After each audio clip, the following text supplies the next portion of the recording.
Hello, আমি পিঙ্কি চলে এলাম পিঙ্কি লাইফস্টাইলে নতুন একটি ভিডিও নিয়ে। আশা করি আপনাদের ভালো লাগবে। কেমন আছেন সবাই? আশা করি সবাই ভালো আছেন।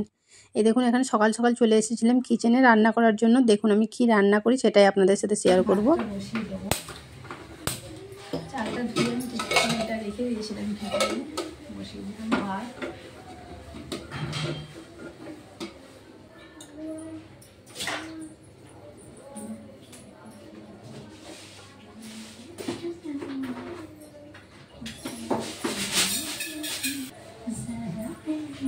হ্যাঁ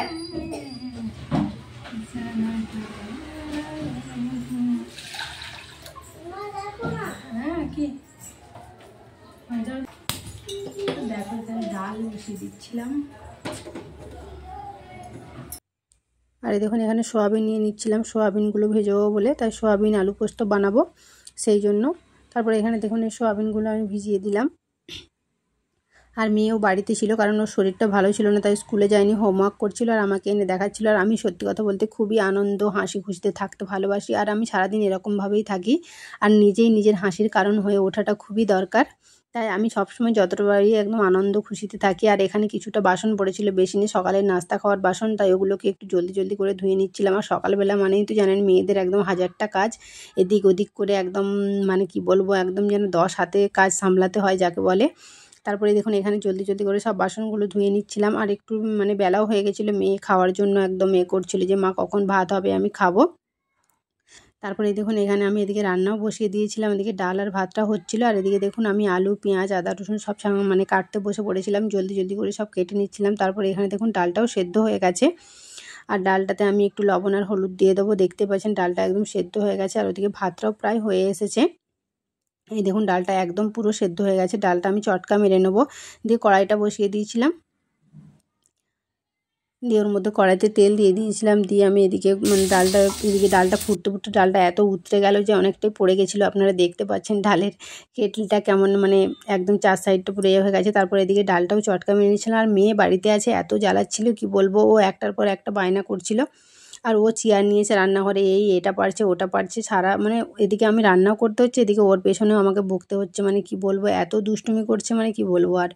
তারপর এদিকে দেখুন আমি আবার কড়াই বসিয়ে দিয়েছিলাম সোয়াবিন আলু পোস্ত বানাবো বলে। আর এদিকে আমি কাঁচা লঙ্কা, একটু অল্প আদা রসুন আর এদিকে পোস্ত নিয়ে নিয়েছিলাম একটু বেশি করে, দিয়ে মশলাটাও এদিকে পেস্ট করছিলাম যাতে একটু জলদি জলদি হয়ে যায়। এদিকে মানে আলু সোয়াবিনটা ভাজা হতে হতে আর এদিকে মানে আলু এটাও বাটা হয়ে যাবে মশলাটাও। আর এদিকে মেয়েকে দেখুন কেমন দুষ্টুমি করছে, নাচছে, ওর পেছনে বকতে বকতেই আমার একদম দিন শেষ হয়ে যায়। তারপরে দেখুন এখানে আমি কড়াইটা গরম হয়ে গেছিলো। এবার কড়াইতে আমি একটু তেল দিয়ে দেবো। এদিকে মশলাটা একটু রেডি করে রেখে দিলাম যাতে জলদি করে হয়ে যায়। তারপরে দেখুন এখানে কড়াইতে তেল দিয়ে দিয়েছিলাম। তারপরে এখানে আলুগুলো তুলে দেবো, আলুগুলো একটু জলদি জলদি করে ভেজে নেবো। আর এরকম তেল ছিটকলে সত্যি আমার অনেক ভয় লাগে, তাই আমি একটু দূর থেকেই হয়তো দিই। কে কে আমার মতো আছে এরকম তেল ছিটকলে ভয় পাও বলবে। তারপরে আমি এদিকে একটু মশলাটাও মিক্সিতে ঘুরিয়ে নিচ্ছিলাম যাতে জলদি করে হয়ে যায়। এদিকে আলুটা ভাজা হতে হতে এদিকে মশলাটাও পেস্ট করা হয়ে যাবে। তারপর আলুতে একটু লবণ আর হলুদ দিয়ে দিচ্ছিলাম, দিয়ে আলুগুলো ভেজে নিচ্ছিলাম। মেয়ে দেখো ওদিকে টিফিন বক্স নিয়ে কেমন করছে, ওই দেখো ওর সারাদিন এরকমভাবে চলতেই থাকে। এদিকে দেখো আমার মশলাটাও কিন্তু পেস্ট করা হয়ে গেছে আলুটা ভাজতে ভাজতে।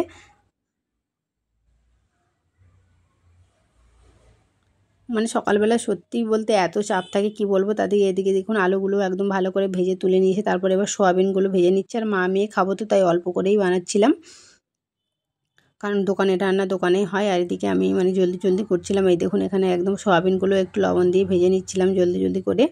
এদিকে সোয়াবিনগুলো ভাজা হয়ে গেছিলো। তারপর কড়াইতে একটু জিরে ফোড়ন দিয়ে তারপরে পেঁয়াজ দিয়ে দিয়েছিলাম। এদিকে মেয়েকেও খেতে দিয়ে দিয়েছিলাম। এদিকে ও সোয়াবিনের সবজি খাবে না, ও সোয়াবিন ভাজা আর ডাল দিয়ে খাবে, সেই জন্য ওকে খেতে দিয়ে দিয়েছিলাম। ও আমাকে বারবার ডাকছে, তাই ওর দিকে যাচ্ছিলাম, কারণ গরম ছিল তো খেতে পারছিল না, আমাকে ডাকছিল, তাই ওকেও মাঝে মাঝে খাইয়ে দিয়ে আসছি, আবার এখানে এসে রান্নাও করছি। তারপরে এখানে মানে পেস্ট করা মশলাটাও দিয়ে দিলাম। তারপর মশলাটা একদম ভালোভাবে কষিয়ে নেবো, যতক্ষণ না মানে মশলার কাঁচা গন্ধটা যায়। মশলাটা একদম ভালোভাবে কষিয়ে নিয়ে এবার ওর মধ্যে হলুদ গুঁড়ো দিয়ে দেবো।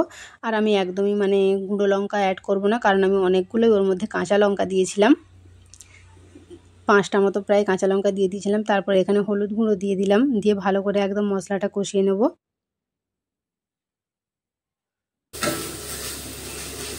এখানে এখানে মশলাটা প্রায় ভালোভাবে একদম কষানো হয়ে গেছে। তারপরে এই জলটা দিয়ে দেবো, মিক্সি ধোয়া জলটা। আর সত্যি এই মানে মশলার এই জলটা দিলে তরকারির টেস্ট যেন আরও বেড়ে যায়। তারপরে দেখুন এখানে একদম মশলাটা ভালোভাবে কষিয়ে নিচ্ছিলাম। এই দেখো মশলাটা প্রায় এখানে কত সুন্দরভাবে কষাচ্ছি। আর এই মশলাটা থেকে একদম তেল ছেড়ে দিলে তারপর ওর মধ্যে আলু আর সোয়াবিনগুলো দিয়ে দেবো। তারপরে দেখুন আলু আর সোয়াবিনগুলো দিয়ে দিলাম। এটাকে একদম ভালোভাবে কষিয়ে নেবো, ভালোভাবে একদম কষিয়ে। আর আমি একটুখানি গরম জলও বসিয়ে রেখেছিলাম যাতে মানে সবজিতে দেওয়ার জন্য। এই দেখো এখানে গরম জলটাও দিয়ে দিলাম। আর গরম জল দিলে সত্যি তরকারির টেস্ট আরও বেড়ে যায়, আরও অনেক ভালো হয়। আর একদম মাখামাখাই বানাবো। এই দেখো এখানে সোয়াবিন আলু পোস্ত একদম রেডি হয়ে গেছে। তারপর ওপর থেকে ধনেপাতা দিয়ে দেবো। এই দেখো তারপর ওপর থেকে একদম ধনেপাতা দিয়ে দিচ্ছিলাম। আর সত্যি কথা বলতে ডালে এই যে কোনো মানে এই যে সবজিতে একটু ধনেপাতা দিলে এর টেস্ট যেন আরও বেড়ে যায় আর অনেক ভালো লাগে খেতে। ধনেপাতা খেতে কে কে পছন্দ করো বলবে, আমার তো পুরো মানে অনেক ভালো লাগে। খেতে বসে গেছিলাম। এখানে ছিল ভাত, আলু আর সোয়াবিন দিয়ে পোস্ত বানিয়েছিলাম। এখানে ছিল ডাল, এখানে ছিল টক দই। চলো খাওয়া দাওয়া করে নিই, তোমরাও খাওয়া দাওয়া করে। তারপর এখানে খাওয়া দাওয়া কমপ্লিট করে চলে এসেছিলাম কিচেনে। আবার একটু এই গোলাপ ফুলের পাপড়িগুলো দিয়ে গোলাপ জল বানাবো। এর আগেও আমি বাড়িতে অনেকবার বানিয়েছি, কারণ মেয়েও থাকে আমিও থাকি, তাই আমি যতটা পারি ঘরেই সব কিছুটা বানিয়ে মানে মাখার চেষ্টা করি। তারপরে দেখুন এখানে আমি গোলাপ মানে 1 গ্লাস জল দিয়ে দিয়েছিলাম। তারপরে এবার গোলাপ ফুলের পাপড়িগুলো দিয়ে দেবো।